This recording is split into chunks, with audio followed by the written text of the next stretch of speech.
భవిష్యత్తులో 48.612 లక్షల ఎకరాలకు సాగునీరు. ఆంధ్రప్రదేశ్లో మొత్తం 4 కోట్ల ఎకరాల భౌగోళిక విస్తీర్ణంలో దాదాపు 2 కోట్ల ఎకరాల సాగుకు అనుకూలమైన భూములున్నాయి. 1,06 లక్షల ఎకరాలకు సాగునీరు అందిస్తున్నాం. కొత్తగా 43.598 లక్షల ఎకరాలకు నీరు ఇవ్వబోతున్నామని మంత్రి నిమ్మల రామానాయుడు స్పష్టం చేశారు. ఏదైతే ఇప్పుడు మన ఆంధ్రప్రదేశ్ రాష్ట్రం మొత్తం మీద భౌగోళిక విస్తీర్ణంగా మొత్తం 4,02,70,000 ఎకరాలు మరి ఉన్నటువంటి స్థితిలో ఇందులో సాగుకి పనికొచ్చేటువంటి విస్తీర్ణం చూస్తే 1,99,04,000 అంటే ఉన్నటువంటి భౌగోళిక విస్తీర్ణంలో 50% సాగుకి అనుకూలంగా ఉన్నటువంటి పరిస్థితి అధ్యక్ష. ఈ ఉన్నటువంటి 1,99,00,000 ఎకరాలకి ప్రస్తుతం 1,06,00,000 ఎకరాల వరకు కూడా ఇప్పుడు మనం సాగునీటిని అందిస్తున్నాం అధ్యక్ష. ప్రస్తుతం పురోగతిలో ఉన్నటువంటి అంటే ఆన్గోయింగ్ ప్రాజెక్ట్స్ ద్వారా చూస్తే 43 లక్షలకి కొత్త ఆయకట్టుని మనం ఇవ్వబోతూ ఉన్నాం అధ్యక్ష. ఇంకా ఏదైతే మిగిలిన సాగు విస్తీర్ణం ఒక 48,612 ఎకరాలు ఉంది అధ్యక్ష. దీన్ని కూడా మరి సాగులోకి భవిష్యత్తులో తీసుకురావాల్సినటువంటి అవసరం ఉంది అధ్యక్ష. ఏదైతే ఇప్పుడు గౌరవ సభ్యులు మరి చాలా క్లియర్గా వాళ్ళు అడిగినటువంటి ప్రశ్న ఏదైతే ఉందో అంటే ఈ యొక్క పట్టణీకరణ పెరుగుతున్నటువంటి నేపథ్యంలో ఈ వ్యవసాయ భూములు మరి నివాస స్థలాలుగా మారుతున్నటువంటి పరిస్థితులు కానివ్వండి, లేదంటే పరిశ్రమల అవసరాల కోసం ల్యాండ్ ఎక్వేషన్ లేదా ల్యాండ్ కన్వర్సేషన్ జరుగుతున్నటువంటి విషయాలు కానీ, అదేవిధంగా రోడ్స్, అదేవిధంగా ఇట్లా ఏదైతే ఈ యొక్క ల్యాండ్ కన్వర్షన్ కింద ఏదైతే మారుతూ ఉందో ఈ యొక్క మార్పిడి ఏదైతే జరుగుతూ ఉందో మరి దాన్ని రికార్డ్స్ నుంచి ఆయకట్ల నుంచి తొలగించుతున్నటువంటి పరిస్థితి లేదు అనే విషయం వాస్తవమైన అధ్యక్ష. ఎందుకంటే వాస్తవంగా చెప్పాలంటే ఏదైతే ల్యాండ్ కన్వర్షన్ జరిగిన తర్వాత సంబంధిత రెవెన్యూ డిపార్ట్మెంట్ ఎవరైతే ఉన్నారో మరి ఆ రెవెన్యూ డిపార్ట్మెంట్ వారు ఇరిగేషన్ డిపార్ట్మెంట్కి ఇంటిమేట్ చేసి ఆ ఆయకట్టు రికార్డుల నుంచి ఇవి తొలగించాలి అధ్యక్ష. ఇది ప్రతి సంవత్సరం కూడా మరి చేయవలసినటువంటి ప్రక్రియ అధ్యక్ష. కానీ దురదృష్టవశాత్తు ఏంటంటే గత 30 సంవత్సరాల నుంచి కూడా ఏదైతే ఈ యొక్క ల్యాండ్ కన్వర్షన్ అయినటువంటి భూముల వివరాలను అటు రెవెన్యూ డిపార్ట్మెంట్ ఇరిగేషన్కి ఇవ్వకపోవడం, అదేవిధంగా ఇరిగేషన్ డిపార్ట్మెంట్ కూడా దీని మీద దృష్టి పెట్టకపోవడంతో ల్యాండ్ కన్వర్షన్ అయినప్పటికీ కూడా అది వ్యవసాయ భూములుగానే ఉన్నటువంటి పరిస్థితి ఉంది అధ్యక్ష. అందుచేతే ఇప్పుడు ఏదైతే గౌరవ సభ్యులు చెప్పినటువంటి విషయాన్ని దృష్టిలో పెట్టుకుని మరి ఏదైతే రేపు కలెక్టర్స్ మీటింగ్ కూడా ఉంది 25వ తారీఖు 26వ తారీఖున కలెక్టర్స్ మీటింగ్ ఉంది కాబట్టి 26 జిల్లాల్లోనూ కూడా మరి ఏదైతే ఇక ల్యాండ్ కన్వర్షన్ అయినటువంటి భూముల వివరాలు ఏవైతే ఉన్నాయో అంటే ఏదైతే రెవెన్యూ డిపార్ట్మెంట్ శిస్తు వసూలు చేస్తారు కాబట్టి దాని ద్వారా వాళ్ళకి ఐడెంటిఫై అవుతుంది. విశాఖ క్రికెట్ స్టేడియం పేరు మార్చడంతో వైసీపీ నేతలు ఆందోళన చేపట్టారు. ఈ సందర్భంగా మాజీ మంత్రి గుడివాడ అమర్నాథ్ మాట్లాడుతూ 2009లో అప్పట్లో సీఎం వైఎస్ఆర్ మరణించిన తర్వాత ఆయన సేవలను గుర్తించిన ఏసీఏ గవర్నింగ్ బాడీ కమిటీ తీర్మానంతో స్టేడియానికి పేరు పెట్టాలని చెప్పారు. ఆ రోజు ముఖ్యమంత్రిగా ఉన్నటువంటి రాజశేఖర రెడ్డి గారి మరణాన్ని అప్పటికే విశాఖపట్నానికి ఆంధ్రప్రదేశ్ రాష్ట్రానికి వారు చేసిన ఉమ్మడి ఆంధ్రప్రదేశ్ రాష్ట్రానికి వారు చేసినటువంటి సేవల్ని గుర్తించి వారి పేరుని పోతినమల్లైపాలెంలో ఉన్నటువంటి ఇంటర్నేషనల్ స్టేడియంకి పెట్టాలని చెప్పి తీర్మానం చేసి దాదాపు 16 సంవత్సరాలుగా విశాఖపట్నంలో ఉన్నటువంటి ఇంటర్నేషనల్ స్టేడియంకి రాజశేఖర రెడ్డి గారి పేరుని పెట్టడం, అది కొనసాగించడం కూడా చూసాం. అనేక సంవత్సరాలుగా అంతర్జాతీయ మ్యాచ్లు కానీ లేదా ఇప్పుడు జరుగుతున్నటువంటి ఐపీఎల్ మ్యాచ్లు కానీ లేదా ఇతర జాతీయ స్థాయిలో అయినటువంటి క్రికెట్ మ్యాచెస్ కానీ రాజశేఖర రెడ్డి గారి పేరిట ఉన్నటువంటి స్టేడియంలో జరిగేవి. కానీ గడిచినటువంటి 9 నెలల క్రితం రాష్ట్రంలో ప్రభుత్వం మారిన తర్వాత, కూటమి ప్రభుత్వం అధికారంలోకి వచ్చిన తర్వాత అసలు వైఎస్ఆర్ అనేటువంటి బ్రాండ్ ఈ రాష్ట్రంలో ఉండడానికి వీల్లేదు, వైఎస్ఆర్ కాంగ్రెస్ పార్టీ ఉండడానికి వీల్లేదు, వైఎస్ఆర్ బ్రాండ్ ఉండడానికి వీల్లేదు, రాజశేఖర రెడ్డి గారి పేరుని ఎక్కడా కూడా కనబడకుండా చేయాలనేటువంటి వారి తాపత్రయం గడిచినటువంటి 9 మాసాలుగా చూసాం. 2024 జూన్లో వారు అధికారంలోకి రావడమే నాగార్జున యూనివర్సిటీలో ఉన్నటువంటి రాజశేఖర రెడ్డి గారి విగ్రహాన్ని తొలగించారు. బాపట్లలో అయితే రాజశేఖర రెడ్డి గారి విగ్రహానికి ఏకంగా నిప్పు పెట్టారు. సీతకొండ దగ్గర ఆ రోజు వైఎస్ఆర్ కాంగ్రెస్ పార్టీ ప్రభుత్వంలో అభివృద్ధి చేసినటువంటి బీచ్ వ్యూ పాయింట్ ఏదైతే ఉందో దానికి వైఎస్ఆర్ వ్యూ పాయింట్ అని పెడితే దాన్ని ధ్వంసం చేశారు. ఇక అనేక పథకాలకి ఆరోగ్యశ్రీ పథకానికి కానీ ఇతరితరగా ఆ రోజు మా హయాంలో వచ్చినటువంటి రైతు భరోసా కేంద్రాలకు కానీ వీటన్నిటిని కూడా పేర్లు తొలగించినటువంటి సందర్భాలు చూసాం. చివరికి ఇది ప్రభుత్వం ఆధీనంలో లేకపోయినా ఆంధ్ర క్రికెట్ అసోసియేషన్ ఆధ్వర్యంలో బీసీసీ ఆధ్వర్యంలో ఉన్నటువంటి ఇంటర్నేషనల్ స్టేడియంకి మీరు చూస్తే ఆ ఇంటర్నేషనల్ టికెట్స్ కూడా ఏదైతే టికెట్స్ ఇష్యూ చేసినప్పుడు కానీ లేదా మొన్న రీసెంట్గా రేపు 24న జరగబోతున్నటువంటి ఐపీఎల్ మ్యాచెస్లో సంబంధించినటువంటి టికెట్లు ఇష్యూ చేసినప్పుడు కానీ దాని మీద కూడా వైఎస్ఆర్ స్టేడియం అనే మెన్షన్ చేశారు. తీరా ఈరోజు మీరు చూడండి, అక్కడ నూతనంగా ఒక ఆర్చ్ని నిర్మించారు. అలాగే స్టేడియంకి సంబంధించినటువంటి ఫసాడ్ కూడా నూతనంగా నిర్మాణం చేశారు. ఈ గేటు కూడా పూర్వం నుంచి ఆర్వీవీకే ప్రసాద్ గారి పేరిట మెయిన్ ఎంట్రన్స్ గేట్గా దానికి నామకరణం ఉంది. మరి దాన్ని ప్రసాద్ గారి పేరు పెద్దలు ఆర్వీవీకే ప్రసాద్ గారి పేరుని కొనసాగించారు. పైన ఉన్నటువంటి డాక్టర్ వైఎస్ఆర్ పేరుని మాత్రం పూర్తిగా తొలగించినటువంటి విషయాన్ని ఇక్కడ నేరుగా మీకు కనబడతా ఉంది, ఇక్కడ కనబడతా ఉంది. ఆ పైన ఉన్నటువంటి స్టేడియం పైన ఉన్నటువంటి ఆ నేమింగ్ చేసినప్పుడు కూడా ఆ ఫసాడ్లో కూడా కేవలం ఏసీఏ వీడీసీఏ ఇంటర్నేషనల్ స్టేడియం అని చెప్పి క్రికెట్ స్టేడియం అని చెప్పి మెన్షన్ చేశారు తప్ప రాజశేఖర రెడ్డి గారి పేరుని ఎక్కడా కూడా వారు మెన్షన్ చేయడం కానీ వారు ఎక్కడ వారి పేరు రాయడం కానీ లేదు. ఇది కూడా ఇక్కడ ఉన్నటువంటి రాజశేఖర రెడ్డి గారి విగ్రహం ఇది మేము పెట్టిందో లేదా ప్రభుత్వం పెట్టిందో కాదు, నేరుగా ఆ రోజు ఆంధ్ర క్రికెట్ అసోసియేషన్ ఆధ్వర్యంలో ఆ రోజు రాజశేఖర రెడ్డి గారి విగ్రహాన్ని ఇక్కడ స్థాపించారు. వైఎస్ఆర్సీపీ సభ్యులపై AP assembly speaker Ayyanna Patrudu ఆగ్రహం వ్యక్తం చేశారు. వారి సభకు దొంగల్లా వచ్చి సంతకాలు చేసి వెళ్లిపోతున్నారని మండిపడ్డారు. ఇది సరైన పద్ధతి కాదన్నారు. ప్రజాప్రతినిధులుగా ఎన్నికైన సభ్యులు గౌరవంగా సభకు రావాలని, సమస్యలపై మాట్లాడాలని సభాపతి వారికి సూచించారు. ప్రతిపక్షానికి చెందిన గౌరవ సభ్యులు ప్రశ్నలు వేస్తున్నారు, రావట్లే. దాని మీద దాని కారణం ఏంటంటే వాళ్ళు ప్రశ్నలు వేయడం వల్ల మరొక 2 మెంబర్స్కి మాట్లాడే అవకాశం పోతుంది. అది సమంజసం కాదు ప్రజాస్వామ్యంలో. కానీ ప్రశ్నలు అడగడానికి సభలో ఉండటం లేదు. మీరు చూస్తూనే ఉన్నారు, ప్రశ్నలు వస్తున్నాయి, వాళ్ళు సభలోకి రావట్లేదు. ఈ కారణంగా సభలో ఎవరో ఒకరి ద్వారా మరో 2 ప్రశ్నలు అడిగే అవకాశం కోల్పోతున్నారు. ఇది చాలా దురదృష్టకరం. సభకు ఎన్నికైన గౌరవ సభ్యులు సగర్వంగా సభకు రావాలి. ప్రజలు ఎన్నుకున్నారు మిమ్మల్ని సభలోకి వెళ్ళి మా సమస్య మాట్లాడమని. సభకు రావాలి.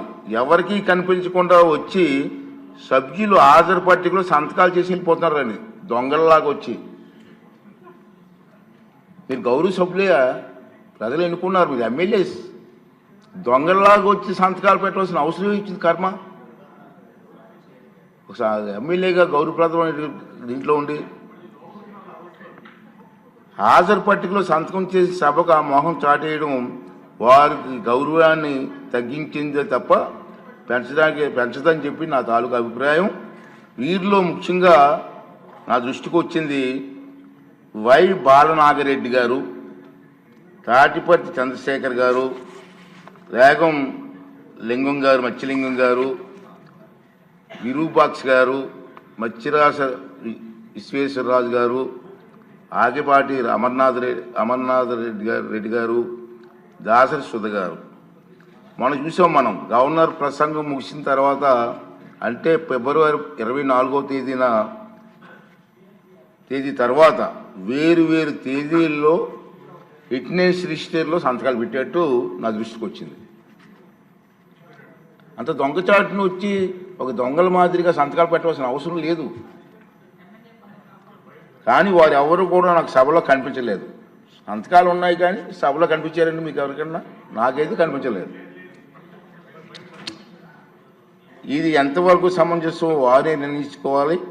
మనల్ని ఎన్నుకున్న ప్రజలు మనం ఆదర్శంగా నిలవాలి తప్ప ప్రజలకి, మీకు ఓట్లు వేసిన ప్రజలకి తలవంపులు తెచ్చేలే ప్రవర్తించకూడదని చెప్పి నా అభిప్రాయం. ఈ సభ ముందు పెట్టాలని చెప్పి నేను ఈ 2 విషయాలు మీకు తెలియజేస్తానండి.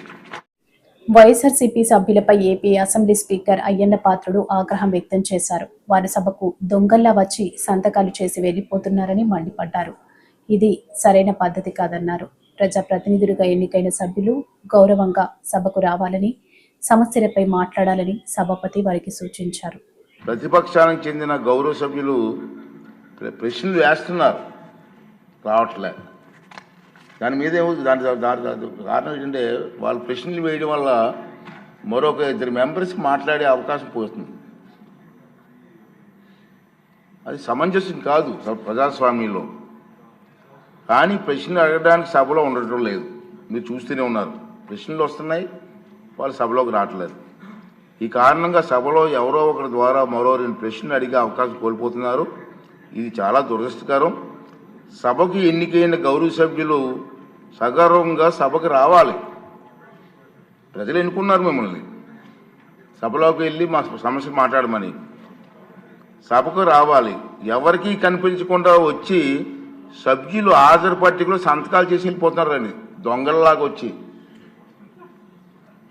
మీరు గౌరవ సభ్యులే, ప్రజలు ఎన్నుకున్నారు, మీరు ఎమ్మెల్యేస్. దొంగలలాగా వచ్చి సంతకాలు పెట్టవలసిన అవసరం ఇచ్చింది కర్మ. ఒకసారి ఎమ్మెల్యేగా గౌరవప్రదమైన దీంట్లో ఉండి హాజరు పట్టికలో సంతకం చేసి సభకు ఆ మొహం చాటేయడం వారికి గౌరవాన్ని తగ్గించిందే తప్ప పెంచదని చెప్పి నా తాలూకు అభిప్రాయం.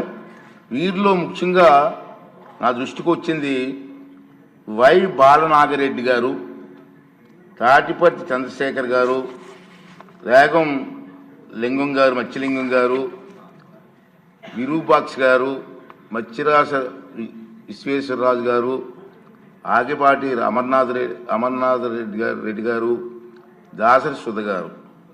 మనం చూసాం. మనం గవర్నర్ ప్రసంగం ముగిసిన తర్వాత, అంటే ఫిబ్రవరి 24వ తేదీ తర్వాత వేరు తేదీల్లో ఫిట్నెస్ రిజిస్టర్లో సంతకాలు పెట్టేట్టు నా దృష్టికి వచ్చింది. అంత దొంగచాటును వచ్చి ఒక దొంగల మాదిరిగా సంతకాలు పెట్టవలసిన అవసరం లేదు. కానీ వారు ఎవరు కూడా నాకు సభలో కనిపించలేదు. సంతకాలు ఉన్నాయి కానీ సభలో కనిపించారండి మీకు ఎవరికన్నా? నాకైతే కనిపించలేదు. ఇది ఎంతవరకు సమంజసం వారే నిర్ణయించుకోవాలి. మనల్ని ఎన్నుకున్న ప్రజలు మనం ఆదర్శంగా నిలవాలి తప్ప ప్రజలకి, మీకు ఓట్లేసిన ప్రజలకి తలవంపులు తెచ్చేలే ప్రవర్తించకూడదని చెప్పి నా అభిప్రాయం. ఈ సభ ముందు పెట్టాలని చెప్పి నేను ఈ 2 విషయాలు మీకు తెలియజేస్తానండి. జగన్ అనాలోచిత విధానాలతో నిర్వీర్యమైన విద్యారంగానికి జవసత్వాలు అద్దుతున్న కూటమి ప్రభుత్వమని విజయనగరం పార్లమెంట్ అధ్యక్షులు కిమిడి నాగార్జున అన్నారు. ఈ మేరకు ఆయన ఈరోజు టీడీపీ కార్యాలయంలో మాట్లాడారు. సత్యనారాయణ గారు ఈ రోజున శాసన మండలిలో ప్రతిపక్ష నేతగా ఉన్నారు. మరి వారు మాట్లాడుతూ ఉన్న మాటలు చూస్తూ ఉంటే చాలా ఆశ్చర్యకరంగా ఉంది. బొత్స సత్యనారాయణ గారు, మీరు విద్యాశాఖ మంత్రి కింద ఈ రాష్ట్రానికి కానీ, మీరు ప్రాతినిధ్యం వహిస్తూ ఉన్న చీపురుపల్లి నియోజకవర్గానికి కానీ, లేదా విజయనగరం జిల్లాకు కానీ చేసిందంటూ ఏమైనా ఉందా? మీ హయాంలో విద్యారంగం ఏమైంది? ప్రభుత్వ బడుల్లో 2019లో 39 లక్షల మంది విద్యార్థులుంటే 2024 వచ్చేసరికి ఆ సంఖ్య 34 లక్షలకు తగ్గిపోయిందనడం వాస్తవం కాదా? అంటే ఈ 5 లక్షల విద్యార్థులు కూడా వాళ్ళ తల్లిదండ్రులు ఎవరైతే ఉన్నారో వారికి ప్రభుత్వ బడుల పట్ల నమ్మకం లేక ప్రైవేట్ బడులకు తీసుకెళ్ళిపోయారు అన్నమాట వాస్తవం కాదా? మీ హయాంలో టీచర్ల బదిలీల్లో అక్రమాలు జరిగాయన్నది నిజం కాదా? 1100 మంది టీచర్లను అక్రమంగా బదిలీ చేయాల్సిన అవసరం ఏమొచ్చింది? ఆ రోజున న్యూస్ పేపర్స్ కానివ్వండి, ఉపాధ్యాయ సంఘాలు కానివ్వండి, వీళ్ళందరూ కూడా చెప్పిన అంశం ఏంటి అంటే సుమారు 3 లక్షల నుంచి 8 లక్షల వరకు ఒక్కొక్క బదిలీకి అయ్యింది. కింద స్థాయిలో 1,00,000 2 లక్షలు ఇస్తే పై స్థాయిలో 5-6 లక్షలు ఇచ్చామంటే ఆ బదిలీ అయిన పరిస్థితి ఉంది అని చెప్పి టీచరు ఉపాధ్యాయ సంఘాలే చెప్పారు. అలాగే ప్రతిపక్షంలో ఉన్నప్పుడు మేము ప్రశ్నిస్తూనే ఉన్నాం. విద్యార్థులకి ఇచ్చిన కిట్లు టోటల్గా నాసి రకమైనవి మీరు ఇచ్చారు. వాటిలో నాణ్యత లోపించింది. వీటి వల్ల వారికి ఇచ్చిన స్కూల్ యూనిఫామ్స్ కానివ్వండి, బ్యాగ్స్ కానివ్వండి, వెనువెంటనే చిరిగిపోతూ ఉన్నాయి. ఈ కిట్లో ఒక్కొక్కరికి కూడా 2100 రూపాయలు మీరు ఏదైతే తీసుకున్నారో ఖచ్చితంగా ఇందులో అవినీతి జరిగింది అని చెప్పాం. దాని మీద కూడా మీరు ఏ రోజు మాట్లాడలేదు. అదే రకంగా 2 సంవత్సరాల్లో కూడా సుమారు 7.5 లక్షల కిట్లు అదనంగా మీ ప్రభుత్వం కొన్నది అన్నది వాస్తవం కాదా? తెలుగుదేశం పార్టీ తరపు నుంచి కానివ్వండి, జనసేన తరపు నుంచి కానివ్వండి, ఇదే అంశం మీద మేము మిమ్మల్ని ప్రశ్నిస్తే మీరు కనీసం సమాధానం కూడా చెప్పలేకపోయారు. ఇప్పుడు మళ్ళీ అడుగుతా ఉన్నాం, 7.5 లక్షల కిట్లు ఏవైతే ఉన్నాయో అవి ఎక్కడుంచారు? ఏమైనా గొడౌన్లలో పెట్టారా? లేదంటే మ్యానుఫ్యాక్చరర్ ఎవరైతే ఉన్నారో వాళ్ళ దగ్గరే ఉంచేశారా? దీనికి సంబంధించిన 150-160 కోట్లు కూడా ఎవరి జోబుల్లోకి వెళ్ళాయో బొత్స సత్యనారాయణ గారిని చెప్పాల్సిందిగా మేము ఈ సందర్భంగా కోరుతా ఉన్నాం. అదే రకంగా చీపురుపల్లిలో బాయ్స్ హై స్కూల్ ఏదైతే ఉందో గత 5 సంవత్సరాల్లో ఒక బాత్రూమ్ కూడా అక్కడ కట్టించలేకపోయారు. కొన్ని అదనంగా ఏవో క్లాస్ రూమ్స్ ఏవైతే కట్టిద్దామని మీరు అనుకున్నారో వాటిని కూడా గత 5 సంవత్సరాల్లో మీరు పూర్తి చేయలేకపోయారు అన్నది వాస్తవం. ఇదిగోండి వాటికి సంబంధించిన ఫోటోల్ని కూడా ఈ రోజున మేము చూపిస్తూ ఉన్నాం. మరి బొత్స సత్యనారాయణ గారు చీపురుపల్లి నియోజకవర్గంలోనే విద్యారంగం ఏ రకమైన అభివృద్ధి నోచుకోకపోతే విశాఖ గాజువాక గతంలో డిప్యూటీ సీఎం పవన్ కళ్యాణ్ విశాఖ ఉక్కు గతంలో డిప్యూటీ సీఎం పవన్ కళ్యాణ్ విశాఖ ఉక్కు ఆంధ్రుల అనే ప్లకార్డును మార్పింగ్ చేస్తూ వైసీపీ సోషల్ మీడియాలో ప్రచారం చేసిన వ్యక్తిపై గాజువాక జనసేన పార్టీ ఇన్ఛార్జ్ కోన తాతారావు, గడసల అప్పారావు ఆధ్వర్యంలో జన సైనికులు పోలీసులకి ఫిర్యాదు చేశారు. విశాఖ ఉక్కు ఆంధ్రుల హక్కు అనే ప్లకార్డును మార్ఫింగ్ చేస్తూ విశాఖ ఉక్కు అమ్మడమే మా హక్కు అనే ప్లకార్డును డిప్యూటీ సీఎం పవన్ కళ్యాణ్ పట్టుకున్నట్లు ఎక్స్ వేదికగా వైసీపీ సోషల్ మీడియాలో వైసీపీ శ్రేణులు ప్రచారం చేయడంపై జన సైనికులు భగ్గుమన్నారు. మార్ఫింగ్ చేసిన వ్యక్తులపై కేసు నమోదు చేయాలి, చర్యలు తీసుకోవాలి. గాజువాక సీఐ పార్థసారథికి లిఖితపూర్వకంగా ఫిర్యాదు చేశారు. జగన్మోహన్ రెడ్డి గారు ఆయనతో పాటు ఉన్నటువంటి కేడర్ కానీ లేదంటే సోషల్ మీడియాని కానీ మొత్తం అందరికీ క్రిమినల్ ఐడియాలజీ నేర్పారు. ఆ క్రిమినల్ ఐడియాలజీ ఇప్పుడు కూడా ఇంప్లిమెంట్ చేయాలని వాళ్ళ ఆలోచన. దాంట్లో భాగం పవన్ కళ్యాణ్ గారు విశాఖపట్నం స్టీల్ ప్లాంట్ ప్రైవేటీకరణ జరగకుండా ఉండాలని, అది ప్రైవేటీకరణకి అనౌన్స్ చేసినప్పటి నుంచి పోరాడుతూ ఉన్నారు. దాంట్లో భాగంగా విశాఖ ఉక్కు ఆంధ్రుల హక్కు అని ఆయన నిరసనకు నిబద్ధతగా ఆ ప్లే కార్డు పట్టుకున్నారు. దాన్ని వైసీపీ సోషల్ మీడియా వాళ్ళందరూ కలిసి నిన్న ఫోటోను మార్పింగ్ చేసి విశాఖ ఉక్కు అమ్మడానికే మాకు హక్కు అన్నట్లుగా విశాఖ ఉక్కు అమ్మడమే మా హక్కు అన్నటువంటిది ఫోటో మార్పింగ్ చేసి పెట్టారు. అంటే అతను పవన్ కళ్యాణ్ గారు ఎవరు ప్రభుత్వంలో ఉప ముఖ్యమంత్రి గారు, ఒక పార్టీకి అధ్యక్షులు, తన్ని ఫోటో మార్పింగ్ చేసి పెట్టడం అంటే తన తాలూకా పరువు ప్రతిష్టలు, తన తాలూకు గౌరవం, తన వ్యక్తిత్వాన్ని కించపరచడం అన్నట్లు భావించాలి. లేదా దాన్ని వారిని పూర్తిగా హననం చేసినట్లు. మీకు అది తెలుసు, దురుద్దేశపూర్తిగా కావాలని ఆయన అగారూపాలు చేయాలని, ప్రజల్లో అప్రతిష్ట పాలు చేయాలని అట్లా మార్పింగ్ చేశారు. ఈ మార్పింగ్ చేయడాన్ని తప్పుపడుతున్నాం. పవన్ కళ్యాణ్ గారు మొదటి నుంచి విశాఖ ఉక్కు ప్రభుత్వ రంగంలో ఉండాలనేటువంటిదే నా ఆలోచన. విశాఖ ఫిబ్రవరి నెలలో క్రైమ్ రికవరీ మేళా నగర పోలీస్ కమిషనర్ శంకబ్రత బాంగ్చి కామెంట్స్. ఫిబ్రవరి నెలలో క్రైమ్ రికవరీ మేళా నగర పోలీస్ కమిషనర్ శంకభద్ర బాగ్చి కామెంట్స్. 109 కేసులకు గాను 73 కేసులను ఛేదించిన విశాఖ క్రైమ్ పోలీసులు. 73 కేసుల్లో 93.21 లక్షల సొత్తు స్వాధీనం. రికవరీ చేసిన సొత్తులో 660 గ్రాముల బంగారం, 60 లక్షలు విలువ చేసే 400 మొబైల్ ఫోన్స్ స్వాధీనం. 103 మంది నేరగాళ్లు అరెస్ట్. అద్భుతంగా పనిచేసిన క్రైమ్ పోలీసులను అభినందించిన సిపి శంఖభద్ర బాగ్చి.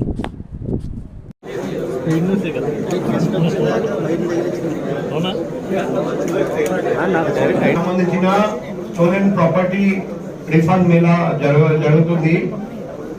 ఈ లాస్ట్ 1 మంత్ లో మొత్తం 73 కేసు డిటెక్ట్ చేయడము, 113 అఫెండర్స్ ని పట్టుకొని రావడము, 3 గ్రామ్స్ క్యాష్, 2,73,575 మోటార్ సైకిల్ 14, గేదెలు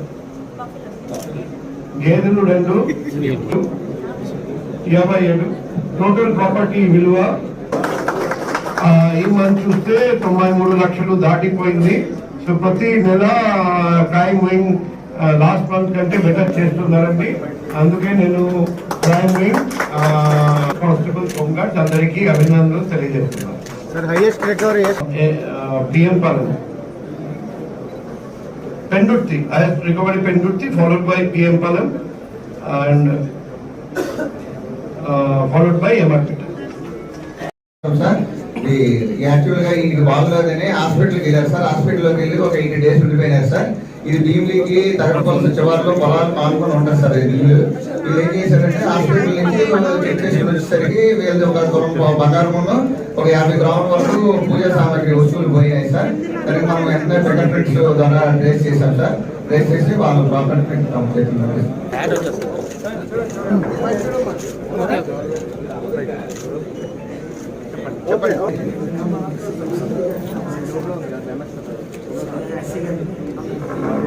మహారాణపేట